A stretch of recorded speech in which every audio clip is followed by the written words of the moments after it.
मेरे पास बहुत सारी महिलाओं के कमेंट्स आ रहे हैं कि सर मीनोपॉज आने के बाद क्या हम मां बन सकते हैं, या फिर अगर मीनोपॉज के लक्षण दिख रहे हैं तो क्या हम उसे रोक सकते हैं।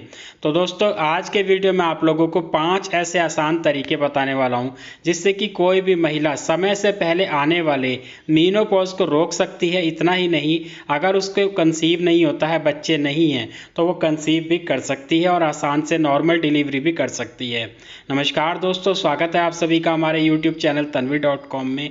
तो चलिए शुरू करते हैं। सबसे पहले हम बात करेंगे मीनोपॉज के बारे में, क्योंकि बहुत सारी महिलाओं को ये पता ही नहीं होता कि मीनोपॉज क्या होता है। दोस्तों, मीनोपॉज एक ऐसी कंडीशन होती है जिसमें महिला के पीरियड्स पूरी तरीके से बंद हो जाते हैं, और जब ये मीनोपॉज आ जाता है तो उसके बाद महिला की मां बनने की संभावना पूरी तरीके से खत्म हो जाती है, क्योंकि उसके शरीर में जो अंडे होते हैं पूरी तरीके से खत्म हो जाते हैं, और जब अंडे ही नहीं रहेंगे तो महिला कंसीव कैसे करेगी। दोस्तों, मीनोपॉज की जो एज होती है, सही मायने में अगर देखा जाए तो ये 50 साल की उम्र के आसपास की होती है। और पुराने ज़माने में तो ऐसा भी होता था कि 55 साल 60 साल तक भी महिलाओं का मीनोपॉज नहीं आता था, और वो 10-10 12-12 बच्चों को जन्म देती थी और नॉर्मल डिलीवरी भी होती थी। लेकिन आजकल का जो लाइफ स्टाइल है, इसमें ऐसा देखा जा रहा है कि 35 साल 38 साल 40 साल की उम्र में ही महिलाओं के पीरियड्स आने बंद हो जा रहे हैं, मीनोपॉज आ जा रहा है, और जबकि अभी तक वो कंसीव भी नहीं कर पाई हैं, माँ भी नहीं बन पाई हैं। तो बहुत ही चिंता का विषय है। तो यहाँ पे जो जो टिप्स मैं आप लोगों के साथ शेयर करने वाला हूँ दोस्तों, ये पूरी तरीके से मेरा खुद का एक्सपीरियंस है, और बहुत सारी महिलाओं के साथ ऐसा हुआ है और उन्होंने इसका फ़ायदा उठाया है, कंसीव भी किया और वो माँ भी बनी है। तो पूरी वीडियो को ध्यान से सुने ताकि आप इसका फ़ायदा उठा सकें, और इसको ज़्यादा से ज़्यादा शेयर करें ताकि हर महिला को इसके बारे में जानकारी हो जाए और वो भी समय से पहले आने वाले मीनोपॉज से बच सके। इसके अलावा कुछ खास लक्षण भी होते हैं जो ये बताते हैं कि आपका मीनोपॉज आने वाला है, और यहाँ पे जो भी लक्षण मैं आप लोगों को बताने जा रहा हूँ, कृपया ध्यान से सुने। नंबर 1 है पीरियड्स का इरेगुलर होना। दोस्तों, वैसे तो आजकल बहुत सारी ऐसी समस्याएं हैं जिसकी वजह से महिलाओं में पीरियड्स इरेगुलर हो जाते हैं, लेकिन हम यहाँ पे बात कर रहे हैं मीनोपॉज के बारे में। तो अगर किसी महिला का मीनोपॉज आने वाला होता है तो उसके पीरियड्स हर महीने धीरे धीरे कम होते चले जाते हैं। मान लीजिए कि पहले उस महिला का पीरियड का फ्लो चलता था 6 दिन, तो अब धीरे धीरे वो 5 दिन हो जाएगा, उसके बाद 4 दिन हो जाएगा, फिर 3 दिन 2 दिन, और इस तरीके से हर महीने उसका पीरियड का जो ब्लड फ्लो है उसकी टाइमिंग कम होती चली जाएगी। इसके अलावा जो पीरियड का साइकिल है वो भी लंबा होता चला जाएगा। मान लीजिए कि पहले पीरियड हर महीने 28 दिन बाद आ जाते थे, लेकिन अब जो पीरियड हैं 28 दिन के बजाय 35 दिन में 40 दिन में आ रहे हैं। कुछ दिनों बाद ये 45 दिन में, 50 दिन में, 60 दिन में, इस तरीके से लेट होते चले जाएंगे, यानी कि पीरियड का जो साइकिल है वो बढ़ता चला जाएगा।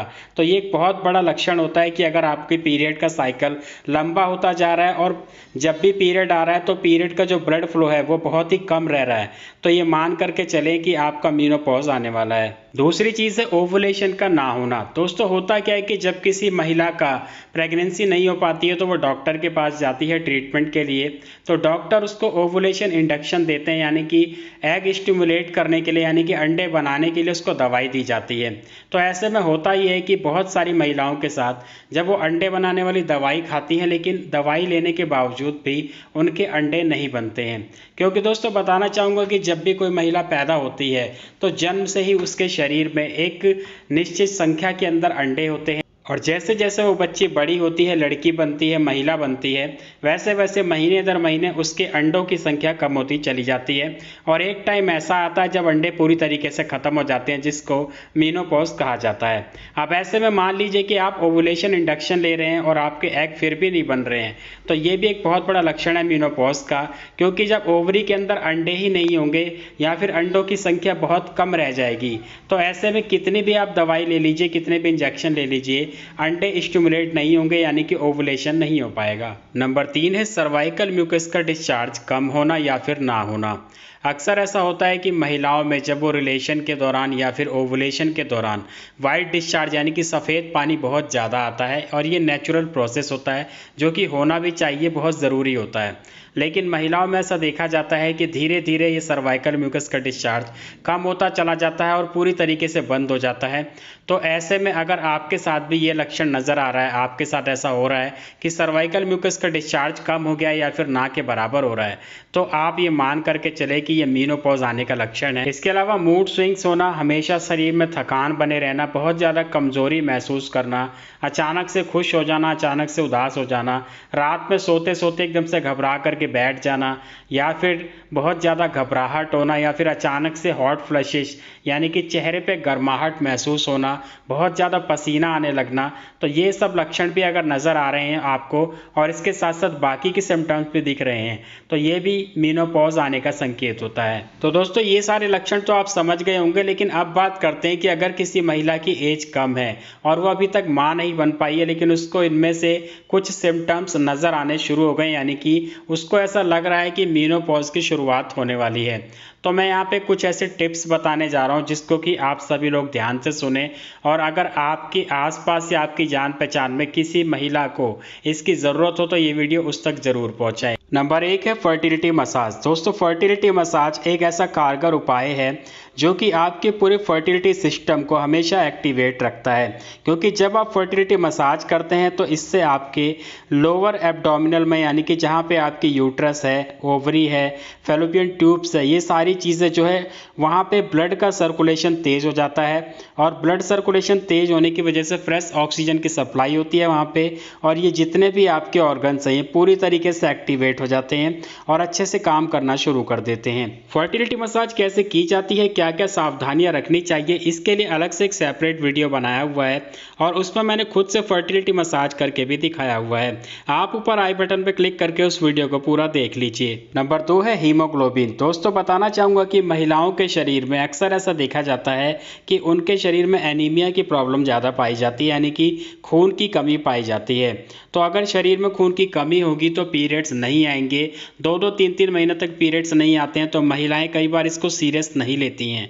लेकिन अगर आपके साथ ऐसा हो रहा है तो सबसे पहले आपको करना ये है कि एक आप सीबीसी टेस्ट कराएं। सीबीसी होता है कंप्लीट ब्लड काउंट, जिसमें कि आपका ब्लड का सैंपल लिया जाएगा और उसमें टेस्ट करके पता लगाया जाएगा कि आपके खून में क्या क्या कमियां हैं। वहाँ पे मेन चीज़ आपको ये देखनी है कि आपका हीमोग्लोबिन कितना है, क्योंकि महिलाओं में नॉर्मली हीमोग्लोबिन 11 से 12 ग्राम के आसपास होना चाहिए, और अगर इससे कम होगा तो महिलाओं को पीरियड्स की प्रॉब्लम आएगी और उसके साथ साथ उनके नाखून, उनकी आंखों में पीलापन नजर आएगा, शरीर में कमजोरी रहेगी, थकान बनी रहेगी। और ऐसे में अगर आपके पीरियड्स नहीं आ रहे हैं और आप इसके लिए सीरियस नहीं हैं तो धीरे धीरे पीरियड्स पूरी तरीके से ही आने बंद हो जाएंगे। अगर आपका हीमोग्लोबिन कम है तो आपको करना यह है कि सबसे पहले अपनी डाइट में हरी सब्जियां, हर तरह की दालें, इसके अलावा अनार, चुकंदर, गाजर, जितने भी आयरन रिच फूड है इन सबको शामिल करना है। और इसके साथ साथ किसी डॉक्टर की सलाह से एक आयरन का सप्लीमेंट भी ले सकते हैं। सप्लीमेंट आप टैबलेट फॉर्म में भी ले सकते हैं, सिरप फॉर्म में भी ले सकते हैं, जो आपको सूट करे आप एक आयरन का सप्लीमेंट ज़रूर लें। तो इस तरीके से आप अपनी बॉडी में हीमोग्लोबिन को पूरा कर सकते हैं और आप देखेंगे कि जब आपका हीमोग्लोबिन पूरा हो जाएगा, सही हो जाएगा, तो आपके पीरियड्स भी सही तरीके से आने लग जाएंगे। नंबर 3 है विटामिन डी। दोस्तों बताना चाहूँगा कि महिलाओं की उम्र जैसे जैसे बढ़ती है वैसे वैसे उनके शरीर में विटामिन डी की कमी होती है। इसके अलावा आजकल का जो लाइफ स्टाइल है उसमें महिलाएं धूप में कम निकलती हैं, तो इस कारण से भी उनके शरीर में विटामिन डी की कमी हो जाती है। और अगर शरीर में विटामिन डी की कमी होगी तो आपके शरीर में इनफर्टिलिटी की समस्या आएगी, और मीनोपॉज जल्दी आने का बहुत बड़ा कारण विटामिन डी को भी माना जाता है। तो ऐसे में आपको करना यह है कि रोजाना सुबह जब सूरज उगता है यानी कि सनराइज होता है तो उस दौरान आपको सूरज की रोशनी में करीब 25 से 30 मिनट तक वॉक करनी चाहिए। कोशिश करें कि सूरज की जो रोशनी है वो आपकी नाभि पे पड़े, तो इससे आपको ज़्यादा फायदा मिलेगा। और इसके साथ साथ आप विटामिन डी का सप्लीमेंट भी ले सकते हैं जो कि पाउडर फॉर्म में आता है, और एक सैशेट आपको हफ्ते में एक दिन एक गिलास में डाल करके पीना होता है। और इस तरीके से आप 2 से 3 महीने अगर विटामिन डी का सप्लीमेंट ले लें और साथ में विटामिन डी की थेरेपी ले लें तो आप समय से पहले आने वाले मीनोपॉज को बहुत ही आसानी से मात दे सकते हैं। नंबर 4 है डाइट। दोस्तों इसके लिए आपको एक हेल्थी डाइट भी फॉलो करनी होगी, ऐसी डाइट जिसमें हर तरह के विटामिन, मिनरल्स, प्रोटीन्स मौजूद हो। और इसके साथ साथ आपको ये भी ध्यान रखना है कि फास्ट फूड, जंक फूड पूरी तरीके से बंद करना होगा। नंबर 5 है वेट कंट्रोल। दोस्तों बताना चाहूँगा कि अगर महिलाओं में मोटापा होता है तो मोटापे की वजह से भी कम उम्र में ही उनको मीनोपॉज की समस्या आनी शुरू हो जाती है। तो यहाँ पे आपको एक चीज़ ध्यान रखनी है कि अगर आपका वेट ज़्यादा है तो उसको कम करें और मेंटेन करें, और अगर आपका वेट सही है तो उसको बढ़ने ना दें, क्योंकि अगर आपके शरीर में वजन वजन बढ़ेगा, मोटापा आएगा, तो आपको ये सारी समस्याएं समय से पहले ही आनी शुरू हो जाएंगी। तो इस तरीके से दोस्तों ये सारी टिप्स को फॉलो करके आप बहुत ही आसानी से समय से पहले आने वाले मेनोपॉज को रोक सकते हैं। और इतना ही नहीं, इन सारी टिप्स को फॉलो करके आप आसानी से कंसीव भी कर सकते हैं। तो दोस्तों आज के वीडियो में इतना ही। उम्मीद है आप लोगों को मेरे द्वारा दी गई जानकारी पसंद आई होगी। वीडियो को लाइक करें, ज़्यादा से ज़्यादा शेयर करें, और कोई जानकारी चाहते हैं तो कमेंट करें। मैं मिलूंगा आपसे अगले वीडियो में, तब तक के लिए अपना ख्याल रखें।